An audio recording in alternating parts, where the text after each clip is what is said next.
একটি জাল হাদিস বা নবীজি সাল্লাল্লাহু আলাইহি সাল্লামের নামে মিথ্যা বানোয়াট কথা। সম্মানিত দর্শক শ্রোতা, এই ভিডিওটি শেয়ার করে সবাইকে সতর্ক করুন এবং জাহান্নামের আগুন থেকে সবাইকে বাঁচার জন্য সাহায্য করুন।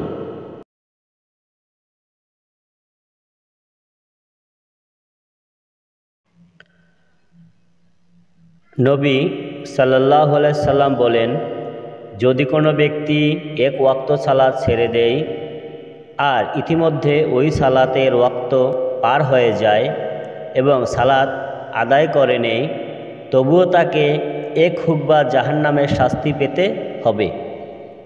এক হুকবা হলো 80 বছর, আর প্রত্যেক বছরে 360 দিন, আর প্রত্যেক দিন 1000 বছরের সমান, যেভাবে তোমরা গণনা করো। উল্লেখ্য, উক্ত হিসাব অনুযায়ী সর্বমোট 2,88,00,000 বছর হয়। এটি নেওয়া হয়েছে ফাজায়েলে আমল উর্দু ভার্সন থেকে, যার পৃষ্ঠা নাম্বার 39। তাহকিক: বর্ণনাটি মিথ্যা ও বানোয়াট। উক্ত বক্তব্য তাবলিগ জামায়াতের অনুসরণীয় গ্রন্থ ফাজায়েলে আমলের ফাজায়েলে নামাজ অংশে উল্লেখ করা হয়েছে, কিন্তু সেখানে কোনো প্রমাণ পেশ করা হয়নি, বরং বলা হয়েছে এভাবেই মাজালিসুল আবরারে উল্লেখ করা হয়েছে। তবে সিয়াসিত্তা হাদিস গ্রন্থে এটি খুঁজে পাওয়া যায়নি। লেখক নিজেই যেহেতু স্বীকার করেছেন, সেহেতু আর মন্তব্যের প্রয়োজন নেই।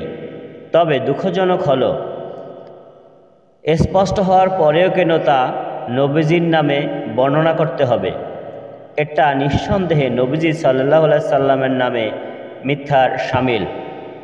সম্মানিত ভাইয়েরা, আমরা এই হাদিসটি শেয়ার করে জনগণকে উপকৃত করব, মুসলিম ভাইদেরকে, বোনদেরকে, সমাজকে উপকৃত করব এবং সবাইকে সতর্ক করব। আমরা সিয়াসিত্তা থেকে সহিহ হাদিসগুলো নিয়ে আমল করব এবং মিথ্যা বানোয়াট ভিত্তিহীন কথাবার্তা পরিহার করব। এটা আমাদের ঈমানি দায়িত্ব। আল্লাহ সুবহানাহু ওয়া তাআলা বলেছে, তোমরা আমার নবীকে নিয়ে কোনো মিথ্যা বানোয়াট কথা প্রচার করো না। যে করবে তার নামে জাহান্নামে একটি স্থায়ী ঘর বানানো হবে। আল্লাহ আমাদেরকে এরকম পাপাচার থেকে দূরে রাখুন। আমিন।